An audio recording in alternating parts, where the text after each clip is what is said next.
Selamat siang Bu Binti. Selamat siang Bu Yun. Mohon maaf, ada waktu sebentar untuk wawancara. Ada Bu Yun, wawancara terkait apa Bu Yun? Terkait dilema etika di sekolahnya Bu Binti. Oke, bisa. Oke. Mungkin langsung saja saya bisa mengajukan pertanyaan ke panjenengan. Sakit monggo. Terima kasih sebelumnya. Nanti kalau ada pertanyaan yang dari panjenengan yang bisa saya jawab, saya segera jawab. Nah, tapi kalau nanti ada pertanyaan mungkin dari panjenengan yang saya belum bisa jawab, mungkin saya jadikan PR di rumah nanti. Tidak apa-apa Bu. Mungkin langsung saja saya tanya.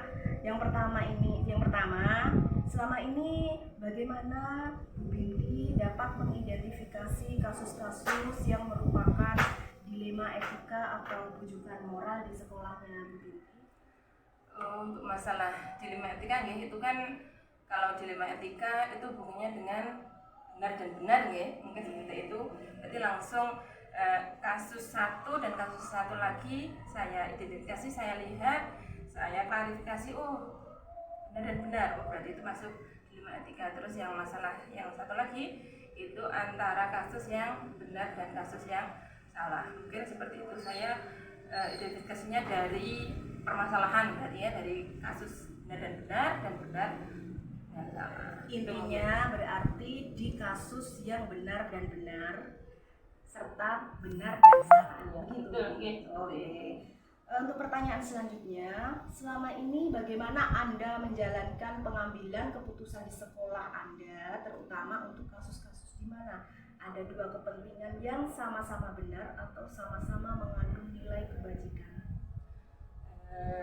Kalau dalam masalah pengambilan keputusan, karena saya berada di sebuah lembaga, bukan saya pribadi. Kalau keputusan menyangkut pribadi saya, mungkin langsung saya putuskan sendiri. Tapi kalau punya dengan orang banyak, maksudnya di lembaga, berarti harus dengan orang lain dulu. Maksudnya saya masyarakat, saya bicarakan dengan teman-teman dulu. Seperti itu. Dimusyawarahkan dulu. Iya. Rekan sejawat. Betul sekali. Untuk selanjutnya, langkah-langkah atau prosedur seperti apa yang biasa Bu Binti lakukan selama ini? Kalau prosedurnya ini Bu Yun, berarti ada beberapa tahapan Kalau mungkin kasusnya ringan, cukup saya musyawarahkan, saya bicarakan dengan teman-teman guru saja, sudah ada keputusan cukup sampai di situ. Tapi nanti kalau masih berlanjut, maksudnya kita belum ketemu titik tengahnya, itu biasanya saya ke pemangku kebijakan lebih tinggi, saya mungkin ke ketua gugus dulu. Nanti kalau di ketua gugus belum ada penyelesaian juga, saya ke dinas pendidikan. Mungkin seperti itu Bu. Berarti ada beberapa tahap. Berarti hierarki secara hierarki penyelesaiannya. Hal-hal apa saja yang selama ini Bu Binti anggap efektif dalam pengambilan keputusan pada kasus-kasus dilema etika? Pengambilan keputusan yang saya anggap efektif itu saya melihat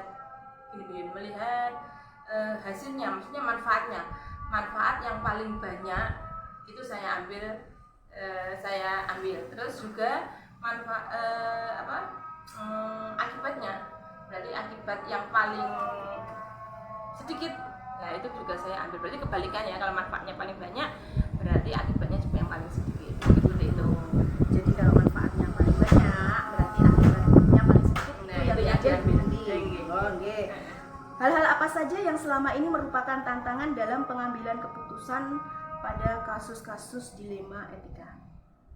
Nah, kalau tantangan itu biasanya itu Bu Yun, antara pribadi dan yang lebih luas, berarti antara pribadi dan antara kelompok pribadi dan masyarakat yang lebih luas. Itu berarti itu tantangan yang paling berat.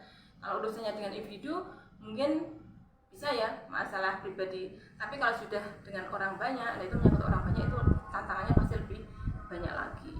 Karena di situ ada suara terbanyak dari orang-orang banyak dan harus menemukan satu jalan tengah. Betul. Apakah Bu Binti memiliki sebuah tata cara atau jadwal tertentu dalam sebuah penyelesaian kasus dilema etika? Apakah Pak Bu Binti langsung menyelesaikannya di tempat atau memiliki sebuah jadwal untuk menyelesaikannya? Kalau itu tergantung Bu Yun, tergantung kasusnya. Nanti kalau kasusnya simple, maksudnya bisa langsung terpecahkan, ya di tempat itu juga langsung diselesaikan. Tapi kalau kasusnya lebih kompleks, mungkin lebih perlu pertimbangan lebih lanjut lagi, perlu masukan orang banyak, berarti ada beberapa langkah-langkah tadi. Seperti tadi saya musyawarahkan dengan teman-teman, kalau belum ketemu dengan ketua gugus, kalau belum ketemu lagi dengan dinas pendidikan, mungkin seperti itu. Bentuk atau prosedur seperti apa yang Bu Binti?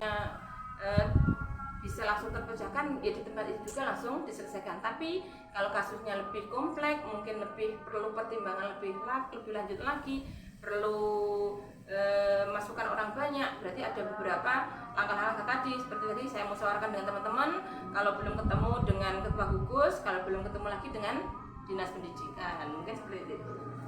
Bentuk atau prosedur seperti apa yang Bu Binti jalankan? Itu tadi mungkin dijelaskan. Prosedurnya itu tadi dari musyawarah dengan teman, terus pengawas, ketua gugus, terus dinas pendidikan. Berarti ada prosedur ya, secara hierarki itu tadi ya. Adakah seseorang atau faktor-faktor yang selama ini mempermudah atau membantu Bu Binti dalam pengambilan keputusan dalam kasus-kasus dilema etika? Kalau seseorang itu pasti ada. Kalau faktor-faktornya itu Bu, kita ambil 9 langkah konsep, 9 teori, 9 tahapan kita untuk mengambil keputusan itu yang saya pakai. Terus untuk seseorang itu ke panutan. Biasanya kalau dulu saya sebagai guru berarti kepala sekolah. Kalau sekarang mungkin ada pengawas, ada ketua gugus, begitu yang bisa diteladani. Iya, yang bisa diteladani maksudnya. Ya. Dari semua hal yang telah disampaikan, pembelajaran apa yang Bu Binti petik dari pengalaman dalam mengambil keputusan dilema etika di sekolah? Yang saya bisa pelajari adalah mungkin semua masalah itu pasti ada solusinya. Itu yang pertama ya. Berarti tidak ada masalah yang tidak bisa diselesaikan. Itu yang pertama. Terus yang kedua, sebuah permasalahan bisa menghasilkan keputusan yang baik asal kita bicarakan dengan Bapak Ibu guru yang lain atau dengan orang lain atau nanti pemangku kepentingan yang di atasnya, itu pasti menghasilkan keputusan yang terbaik. Satu lagi, dalam sebuah keputusan pasti ada resikonya. Nah, dari resiko tersebut maka kita harus dengan konsekuensinya kita harus melakukan. Jadi apapun keputusan yang diambil harus siap menanggung resiko dan konsekuensinya. Seperti itu. Oh ya, terima kasih Bu Binti atas waktu yang diluangkan untuk wawancara saya kali ini. Sekali lagi terima kasih telah mengganggu waktu panjenengan. Saya mohon pamit. Terima kasih. Monggo.